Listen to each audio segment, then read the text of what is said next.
오늘 이 말씀을 가지고 에녹 동행함의 비밀이라는 제목으로 좀 말씀을 좀 나누기 원하는데요. 오늘은 영상을 먼저 한번 보고 제가 설교를 하도록 하겠습니다. 우리가 주님의 이름을 부르는 것에 모든 것이 담겨져 있습니다. 함께 보도록 하겠습니다.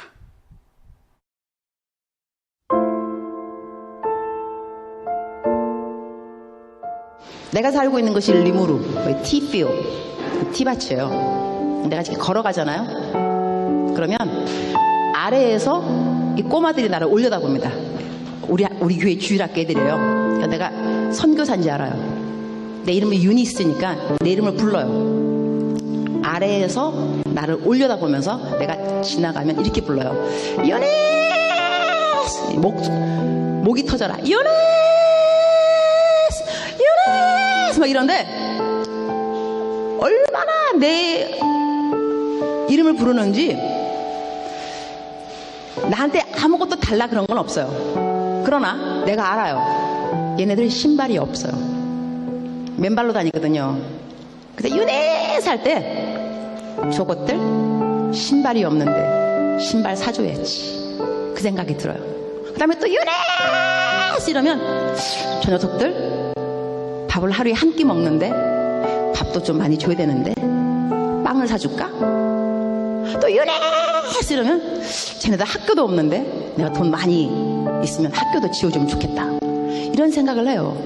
선한 생각이 계속 나게 있다는 이야기예요. 근데 걔네들이 그 누구도 나한테 유니스 신발 없어요, 신발 사주세요, 아무도 안 그랬어. 그러나 내 이름을 부르는 순간순간 쟤네들 뭐가 필요한데? 이게 무슨 이야기냐 하면 여러분이 기도할 때 쥐야 이러면은요, 여러분의 마음을 하나님이 왜 모르겠어요. 여러분 필요한 거를 하나님이 아세요. 그리고 하나님이 여러분을 정말 사랑하세요. 다 주고 싶지 왜 안 주고 싶겠어요. 그러나 부르짖어야 말이지. 부르짖지 않으면 또 하나님의 마음이 또 감동이 안 간다니까요. 그래서 오늘은 여러분의 필요가 있을 겁니다. 어떤 것이 필요로 하는지, 그것이 공부인지 돈인지 건강인지 관계 회복인지 아니면 영성의 회복인지 하나님 알고 계십니다. 겉으로 크게 내가 말로 표현하기 싫으면, 어려우면, 불편하면 그냥 주여 이름을 부르세요. 주여, 주여. 아프리카 이민미 선교사님이라는 분의 간증입니다. 그래서 제가 보고 되게 많이 감동했던 부분인데요. 기도를 어떻게 해야 되냐고 어떤 분은 자기는 말주변이 없어서 기도 못한다는 분을 제가 최근에 만난 적이 있습니다. 말주변 없다고 엄마랑 얘기 못하는 거 아니잖아요. 그죠? 네, 그거 아닙니다. 그냥 엄마 부르면 되는 겁니다. 맞죠? 네. 기도도 다른 거 아닌 것 같습니다. 우리가 뭐 논리정연하게 하나님께 무슨 청구서 제출하는 거 아니잖아요. 기도하는 게 하나님 앞에서 무슨 변론하는 게 아니잖아요. 그저 주님의 이름을 부르짖으면, 그분의 이름을 부르면 주님께서 그 모든 것을 다 들으시는 줄 믿습니다. 그래서 사도행전에 이렇게 로마서 말씀에 이렇게 기록하고 있어요. 같이 읽도록 하겠습니다. 시작. 유대인이나 헬라인이나 차별이 없습니다. 한 분이신 주께서 모든 사람의 주가 되사 그를 부르는 모든 사람에게 부여하시도다. 누구든지 주의 이름을 부르는 자는 구원을 받으리라. 아멘. 그의 이름을 부르는 모든 사람에게 부여하시대요. 그의 이름을 부르는 자를 구원하시겠대요. 제가 이제 기도하는데 그냥 통성으로 기도하는 것보다 주님 부르고 기도하는 게 훨씬 더 좋을 것 같아요. 괜찮죠? 네. 우리가 같이 한 번 더 통성으로 좀 기도하기 원하는데, 이번에 기도할 때 우리가 주님이라고 좀 불렀으면 좋겠어요. 주여라고 불러도 되지만 예전 교회에서는 주님 이렇게 불렀거든요. 우리가 주님이라고 한번 불러보겠습니다. 그리고 여러분들이 있는 마음을 그냥 내놓으세요. 다른 말 하실 필요 없어요. 그냥 주님 부르시면 돼요. 제가 한번 기도해볼게요. 다시 한번 더 기도할까요? 기도할 때 하나님, 나에 있는 모든 것들, 나에 있는 모든 걱정들, 약한 거 주님 아시잖아요. 더 연약한 거 주님 아시잖아요. 주님 나를 붙잡아 주시옵소서. 우리 주님 한 무릎 짓고 전심으로 기도하겠습니다. 시작. 주님, 아버지 감사합니다. 주님의 이름을 부릅니다. 주의 이름을 부릅니다. 주의 이름을 부르는 모든 자들에게 구원을 베푸신다 하셨습니다. 하나님, 우리의 모든 것 주님께 맡겨드립니다. 주의 이름을 부르짖습니다. 그 이름을 부르는 자에게 부요하신다 말씀하셨고, 그의 이름을 부르는 자를 구원하신다 하셨사오니, 연약하고 쓰러질 수밖에 없는 우리 손 붙잡아 주시옵소서. 주님, 주님 붙잡아 주시옵소서. 우리 교회를 붙잡아 주시옵소서. 감사하며 우리 가운데 역사하실 예수님의 이름으로 기도하옵나이다. 아멘, 아멘, 할렐루야, 아멘, 아멘. 감사합니다. 우리가 그런 것 같습니다. 주님을 부를 때에 그 부르짖음 자체가 기도고, 그렇게 부르짖는 것이 바로 우리의 모든 것에 응답하실 그 하나님의 음성인 줄 믿습니다. 아멘. 오늘 아까 읽었던 말씀을 가지고요, 에녹에 대해서 같이 말씀을 좀 나누도록 하겠습니다. 우린 수요일마다, 이제 매주 수요일마다 성경 인물들에 대해서 같이 묵상하고 있습니다. 성경의 인물들이 참 여러 명이 있는데, 그 중에 가장 특이하면서 가장 임팩트가 남는 인물이 있습니다. 바로 에녹입니다. 왜 그런가? 이 세상에서 죽음을 보지 않고 천국에 바로 올라갔던 사람이 딱 두 명밖에 없어요. 누군지 아시죠? 엘리야와 에녹, 이 두 명밖에 없어요. 우리 히브리서 11장 말씀인데요, 같이 읽어보겠습니다. 시작. 믿음으로 에녹은 죽음을 보지 않고 옮겨졌으니 하나님이 그를 옮기심으로 다시 보이지 아니하셨느니라. 그를 옮기시기 전에 하나님을 기쁘시게 하는 자라는 증거를 받았느니라. 아멘. 네. 천국에 바로 데려가신 사람이 딱 두 명이 있는데, 바로 엘리야와 이 에녹입니다. 사실 엘리야는 수많은 일들을 했잖아요. 위대한 역사의 업적들, 구약에 너무나 많이 기록되어 있습니다. 그래서 심지어 예수님이 오셨을 때 엘리야와 비교되기까지, 정말 엘리야가 다시 왔다라고 그렇게 언급될 만큼, 예수님과 비교될 만큼 정말 위대한 인간으로서 엄청난 일을 했던 인물이기 때문에 승천할 만해요. 엘리야는. 그런데 그에 반해서 에녹이 한 일은 오늘 읽었던 창세기 본문에 나온 이야기가 전부입니다. 그 외에 방금 읽었던 히브리서 말씀, 그리고 유다서의 짧은 언급으로 나올 뿐이지 에녹이 뭔가를 했다라고 하는 기록이 전혀 없어요. 아까 창세기 말씀에 읽었던 그 본문을 보면 반복되는 동사가 뭐냐면 낳았대요. 낳았고, 낳은 후, 낳았으므로, 이렇게 돼 있어요. 아이들을 낳은 게 전부예요. 사실 에녹이 낳았겠어요? 에녹의 마누라가 낳았겠죠. 다 에녹이 한 게 아닌 거예요. 에녹 부인이 낳았겠죠. 아무튼 인간적으로 보면 아무것도 한 것이 없는 인물, 정말 아무것도 한 것이 없는 사람인 것 같은데, 하나님이 기뻐하시는 자였대요. 하나님이 기뻐하시는 자였대요. 그런 증거를 받았대요. 이게 우리가 신앙생활을 어떻게 해야 되는지에 대해서 우리에게 가르쳐주는 어떤 하나님의 교과서와 같아요. 여기에 놀라운 신비가 들어있습니다. 이 에녹을 통해서 우리가 가져야 될 신앙생활의 바른 자세를 찾을 수 있습니다. 그렇다면 하나님이 기뻐하시는 삶, 하나님이 정말 좋아서 야, 너 그냥 우리 집 가자 라고 하시고 이렇게 데려가시는, 특별히 인도해 주시는 삶을 살기 위해서 우리가 에녹을 통해서 배워야 할 것이 있습니다. 무엇일까요? 뭘 배워야 될까요? 에녹이라고 하면 뭐가 떠오르세요? 바로 하나님과 동행하는 자였다. 결국 하나님과 동행하는 것이 하나님이 가장 기뻐하는 것이고, 어떤 성과나 결과나 내지는 성공을 하는 것보다 더 우선되고 중요한 부분이라는 것을 우리에게 말씀하신다는 겁니다. 내가 이거 했을 땐 되고 이거 안 했으니까 안 돼, 이런 가치가 아니라 내가 어떤 일을 해내는 것보다, 어떻게 일을 많이 하는 것보다 하나님과 동행하는 삶, 하나님과 함께하는 삶, 이것에 우리의 모든 신앙의 포커스가 되어야 된다는 겁니다. 그렇다면 우리 구체적으로 우리가 배워야 될 중요한 동행함의 비밀이 있습니다. 하나님과 동행한다는 것은 어떤 것을 의미하는가? 이 에녹이 하나님과 동행했다고 하는데, 그럼 하나님과 동행했다는 것은 어떤 의미인가? 한번 생각해 보겠습니다. 먼저 우리가 누군가 동행을 하기 위해서, 끝까지 함께 가기 위해서 세 가지가 같아야 됩니다. 세 가지가 같아야 돼요. 동행에 세 가지 요소가 필요합니다. 뭘까요? 생각해 보세요. 뭐가 필요할 것 같으세요? 첫 번째는 목표가 같아야 됩니다. 그죠? 목적지가 같아야 돼요. 가다가 목적지가 다르면 흩어질 수밖에 없죠. 동행은 못 하잖아요. 목적지가 같아야 돼요. 두 번째는 뭘까요? 방법이 같아야 돼요. 목적지는 똑같아. 부산에서 서울 가는 거야. 근데 어떤 사람 자전거를 타고 가고요, 어떤 사람 비행기를 타고 가. 동행할 수 없는 거죠. 방법이 같아야 돼요. 그죠? 방법이 같아야 돼요. 세 번째가 있습니다. 뭘까요? 목적지도 같고 방법도 똑같아. 근데 동행할 수 없는 경우가 있어요. 어떤 경우인지 아세요? 속도가 같아야 돼요. 차를 걸어서 간다면 누구는 뛰어서 가고 누구는 걸어가면 같이 동행할 수 없는 거죠.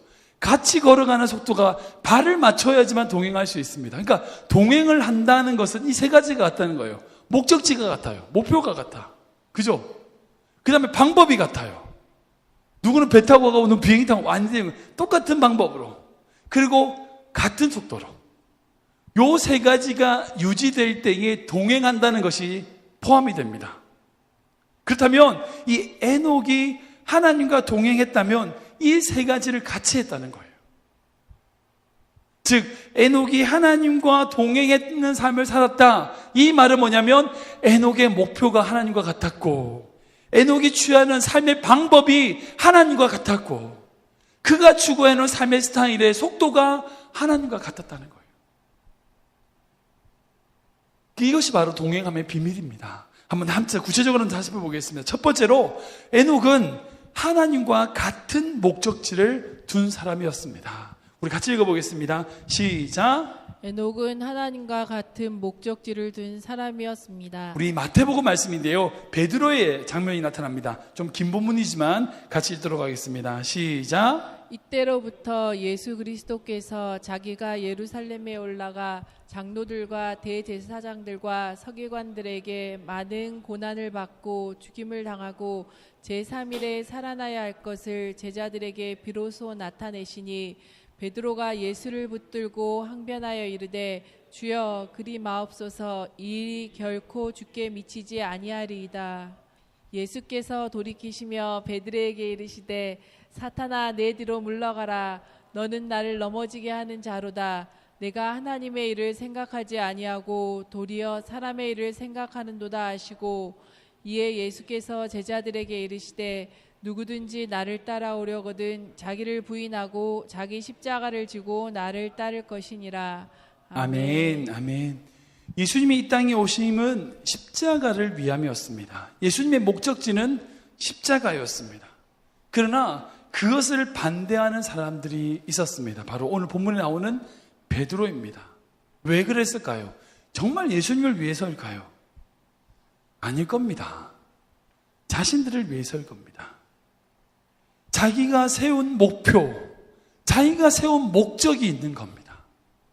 자기가 세운 목표와 자기가 세운 그 목적을 이루기 위한 방법으로 예수님이 필요했기에 그 예수님을 붙들려고 했던 베드로의 모습이 오늘의 본문입니다. 여러분, 근데 이렇게 신앙생활 하시는 분들이 기독교인 안에 존재합니다. 지금까지 잘못된 목적, 잘못된 목표, 그것을 추구하기 위한 기독교인들의 삶, 여러분 그것은 어찌 보면 기독교인이 아닐 수 있습니다. 교회를 자신의 이익의 추구의 수단, 방법으로 생각한다면 그것은 결코 하나님과 동행하는 삶이 아닙니다. 비록 목사든지요, 전도사든지요, 장로든지요, 교회를 얼마나 오래 다니고 얼마나 열심히 봉사하고 얼마나 헌신하고, 그게 중요한 게 아닙니다. 뭔가를 했느냐가 중요한 게 아니라는 겁니다. 무슨 목적으로 그것을 했냐는 겁니다. 십자가인가? 자기 자신인가? 하나님 앞에서 우리 스스로를 날마다 점검해야 됩니다. 한국교회가 어렵다고 합니다. 힘들다고 합니다. 그 이유를 살펴보면 결국 자신의 목표와 자신의 목적을 추구하는 지도자들과, 그리고 교회마다 성도는 넘쳐나지만 하나님의 목적과는 전혀 상관없이 자신의 목적을 이루기 위한 방법을 찾기 위해 또 다른 방법으로 나오는 그 성도들이 넘쳐나기 때문일 것입니다. 우리의 삶에 있어서 하나님의 그 십자가 사랑, 그 십자가가 우리 삶의 목적이 되는 삶이 되어야 됩니다. 에녹이 무슨 일을 했나 중요하지 않습니다. 그는 하나님을 목적으로 두고 살았던 사람이었습니다. 아무 일을 못한다 할지라도, 비록 아무것도 못 이룬다 할지라도 하나님을 목적으로 두고 살아간다면, 하나님을 나의 삶의 주인으로 두고 그분이 나의 모든 것입니다라고 고백하고 살아간다면 그 삶이 바로 에녹의 삶이며 하나님이 기뻐하는 삶이라는 겁니다. 반대로 아무리 큰 교회를 세우고요, 아무리 큰 사업을 일으키고요, 자녀들이 너무나 잘 돼가지고 모든 성공을 하고 어떤 성공을 이루고 그 모든 성공들을 다 한다 할지라도 하나님과 전혀 관계없이 사단아 내 뒤로 물러가라고 하는 그런 자신의 목적을 이루고자 하는 베드로의 모습이 우리에게 있다면 그 성공이 아무런 가치가 없다는 겁니다. 그래서 끊임없이 우리 스스로, 우리 교회가 날마다 하나님을 목적으로 두는 교회인지를 살펴보고 나아가야 된다는 것입니다. 하나님을 목적으로 둔 교회, 하나님을 목적으로 둔 목회자, 하나님을 목적으로 둔 성도가 있는 교회가 아름다운 교회가 되는 줄 믿으시기 바랍니다. 우리가 그런 교회를 만들어야 됩니다. 그런 교회를 이루어 나가고 하나님을 목적으로 둘 때에 우리가 어떤 삶을, 어떤 모습으로, 어떤 모양으로 있든 그 속에서 하나님이 기뻐하시는, 하나님이 영광 받으시는 교회가 된다는 것 믿으시기 바랍니다. 두 번째로요, 에녹은 하나님과 같은 방법으로 살고자 했던 사람이었습니다. 같이 읽어보겠습니다. 시작. 방법으로 살고자 했던 사람이었습니다. 한 번 더 읽겠습니다. 시작. 에녹은 하나님과 같은 방법으로 살고자 했던 사람이었습니다. 우리 빌립보서 말씀인데요, 같이 읽겠습니다. 시작. 너희 안에 이 마음을 품으라. 곧 그리스도 예수의 마음이니 그는 근본 하나님의 본체이시나 하나님과 동등됨을 취할 것으로 여기지 아니하시고 오히려 자기를 비워 종의 형체를 가지사 사람들과 같이 되셨고 사람의 모양으로 나타나사 자기를 낮추시고 죽기까지 복종하셨으니 곧 십자가에 죽으심이라. 아멘. 또 한 가지, 하나님과 같은 방법으로 나가야 됩니다. 좋은 목적이 가진다고 해도요, 우리는 하나님의 방법으로 살아야 되는 사람입니다. 뭐로 가도 서울만 가면 돼 라고 얘기합니다. 틀렸습니다. 뭐로 가면 서울 못 갑니다. 못 갑니다. 바로 가야 서울 갈 수 있습니다. 뭐로 가는 서울은 서울 아닐 겁니다. 바른 목적이 있다면 그 바른 목적을 이루기 위하여 우리는 바른 방법을 찾아야 됩니다. 그 방법이 뭐냐? 우리 안에 예수 그리스도의 마음, 즉 예수님이 자기를 비워 종의 형체를 가져 십자가의 모든 것을 죽으시며 모든 것을 내어주셨던 것처럼 예수님의 그 십자가의 방법으로 나아가야 된다는 겁니다. 기독교 역사상 가장 수치스러운 역사가 있습니다. 그것은 바로 십자군 전쟁입니다. 저도 교회사 배울 때에 그 십자군 전쟁에 대해서 보면서 너무나 안타까웠던 적이 있습니다. 여러분 아시겠지만 그 십자군 전쟁의 첫 번째 시작은 목표는 선교였습니다. 선교의 목적이었습니다. 예루살렘이 어떻게 그 이방인 땅에게 빼앗길 수 있느냐, 예루살렘에 성전을 세워야 된다는 목적으로 칼을 들고 갔습니다. 선교의 목적이었습니다. 너 예수님 믿어? 믿으면 살려주고 안 믿어? 그 자리에서 칼로 베어 죽이고. 점점점 타락해서 자기의 이익을 추구하기 위한 어떤 방법으로 타락해버린 7차, 8차 십자군 전쟁도 있습니다. 아무튼 그 십자군 전쟁으로 말미암아 모슬렘이 강화됐고 지금까지 아랍과 유럽 간의 종교 간의 갈등, 미국과 그 아랍 지역의 종교 간의 갈등이 계속되어져 있습니다. 아무리 좋은 목적이다 할지라도 그 목적을 이루기 위해서 우리가 취해야 될 방법 또한 예수님의 방법이 되어야 됩니다. 낮아짐으로 이기시는, 죽음으로 사는, 내려놓음으로 얻게 되는 그 십자가의 놀라운 비밀을, 그 낮아짐으로 승리하는 그 승리가 바로 십자가 안에 담겨져 있다는 겁니다. 그러기에 역시 우리 또한 역시 낮아짐으로 섬겨야 됩니다. 전도하기 위해서 우리가 어떤 사람에게 접근할 때도 마찬가지겠죠. 너 예수님 안 믿어? 됐어. 높은 자세가 아니라 낮은 마음으로 더 죽기까지 복종하셨던 예수님의 방법으로, 그 방법으로 그들을 섬기는 마음, 섬기는 자세가 있어야 된다는 것입니다. 세 번째로 에녹은 하나님과 같은 속도로 걸었던 사람입니다. 같이 읽겠습니다. 시작. 에녹은 하나님과 같은 속도로 걸었던 사람이었습니다. 한 번 더 읽겠습니다. 시작. 에녹은 하나님과 같은 속도로 걸었던 사람이었습니다. 아멘. 마태복음 말씀인데요. 같이 읽겠습니다. 시작. 수고하고 무거운 짐진 자들아 다 내게로 오라. 내가 너희를 쉬게 하리라. 나는 마음이 온유하고 겸손하니 나의 멍에를 베고 내게 배우라. 그리하면 너희 마음이 쉼을 얻으리니 이는 내 멍에는 쉽고 내 짐은 가벼움이니라 하시니라. 아멘.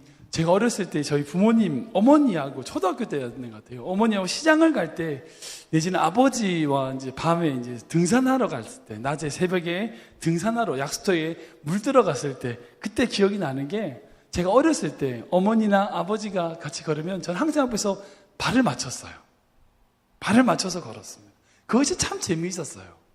아빠가 한 거는 걸면 나도 똑같이 따라서 보폭을 조금 했을 텐데요. 저희 아버님이 키가 크고 전 작았을 때 아버지 보폭이 크지니까 저도 그거 따라서 막 다리 벌려가지고 막 그렇게 걸었던 기억이 났습니다. 기억이 납니다. 우리가 누군가를 동행할 때 그 사람과 발 맞추는 삶이 정말 귀한 삶이고, 그렇게 발 맞추려는 마음이 우리에게 있어야 된다는 겁니다. 수고하고 무거운 짐진 자들아 다 내게로 오라라고 말씀하셨어요. 그 말씀이 무슨 말씀일까요? 여러분들 무슨 뜻이라고 생각이 드세요? 수고하고 무거운 짐진 자들아 다 내게로 오라. 무슨 말씀일까요? 기다리시겠다는 겁니다. 기다리시겠다는 겁니다. 수고하고 무거운 짐 지었으니까 야 너는 거기 있어 나 먼저 갈게, 이게 아니라는 겁니다. 그 사람이 올 때까지 그 사람을 기다려주는 그 예수님의 마음이라는 겁니다. 그리고 그의 짐을 예수님께 메고 예수님의 멍에를 그에게 메고 그리고 같이 맨다는 겁니다. 혹시 우리가 주님보다 먼저 앞서 나가고 있는 것은 아닌지 우리 스스로 생각해 봐야 됩니다. 저도 목회자로서 항상 조심하는 것이 이것입니다. 목적도 같고 방법도 올라와요. 그런데 때로는 내가 주님보다 먼저 뛰어갈 때가 많아요. 목회자의 맹점입니다. 제가 가지고 약점 중에 한 가지입니다. 먼저 막 무슨 일을 하려고 하는 성급함이 저에게 있습니다. 여러분, 우리 교회가 아무리 좋은 목적이 있고 아무리 좋은 방법을 취한다 할지라도 주님과 함께 한 걸음 한 걸음 걸어가는 것이 정말 중요합니다. 주님보다 앞서지 않는 것이 너무나 중요합니다. 그럼 아시죠? 여호수아가 여리고성 돌 때 무엇이 제일 앞장섰어요?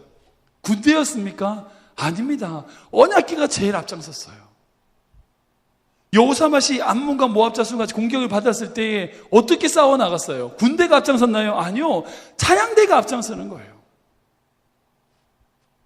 우리 성도들의 삶에 예배가 앞장서고 신앙이 앞장서고 하나님의 말씀이 앞장서서 우리의 삶을 이끌고 나가는 신앙, 그렇게 신앙생활을 할 때에 그것이 바로 하나님과 동행하는 삶이 될 수 있다는 겁니다. 말씀을 좀 정리해 보겠습니다. 하나님과 동행하는 삶, 이것은 하나님과 같은 목적을 가지는 삶이에요. 그리고 하나님과 같은 방법을 취하는 거예요. 뭐로 가면 소망하는, 그런 거 없어요. 하나님의 방법대로. 그리고 하나님과 한 걸음 한 걸음 동행하며 그 걸음 맞춰 걸어가는 삶, 이것이 바로 하나님과 동행하는 삶이고 그것이 복된 삶이고 하나님이 기뻐하시는 삶이래요. 일단 생각해 보세요. 근데 왜 이런 말씀을 하실까? 왜 그럴까? 왜 동행하는 삶이 복된 삶이고 하나님이 기뻐하시는 삶이라고 우리에게 말씀하실까? 이런 모습을 또 에녹을 통해서 우리에게 왜 말씀하실까? 여러분, 이 삶이 우리가 가장 행복하게 사는 삶이에요. 이렇게 하나님과 동행하는 것이 우리가 이 땅에서 가장 안전하게 행복하게 사는 길이라고요. 이게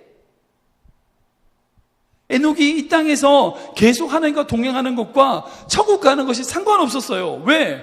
그렇게 하나님과 동행하는 사람이 바로 천국의 삶이니까 여기 있으나 거기 있으나 똑같은 거였죠. 그래서 죽음을 보지 않고 천국을 갔습니다. 우리 또한 마찬가지입니다. 하나님과 동행하는 삶, 하나님과 목적이 같고 방법이 같고 그리고 하나님과 걸음을 걸어간다면요, 그 삶엔 슬픔 없습니다. 두려움 없습니다. 왠지 아세요? 하나님이 살아계시니까요. Because He lives. 하나님이 살아계시니까요. 우리가 이 땅에서 가장 행복한 삶은 바로 하나님과 동행하는 삶. 이것이 바로 동행함의 비밀입니다. 그래서 하나님이 율법적으로 우리에게 야, 너 이 세상 너 하나님과 동행해. 그 말씀이 아니에요. 동행하는 삶이 얼마나 행복한지를 말씀하시고 우리에게 동행했으면 좋겠다고, 이것이 우리가 걸어가야 될 이 세상에서 가장 행복한 길이라고 말씀하시는 거죠. 여러분들이 많은 기도 제목이 있지만 오늘 특별히 주님, 내가 주님과 동행하기 원합니다. 정말 우리 교회가 주님과 동행하는 교회 되기를 원합니다. 이렇게 기도하는 우리 교회와 성도님 되시길 주님을 축원합니다.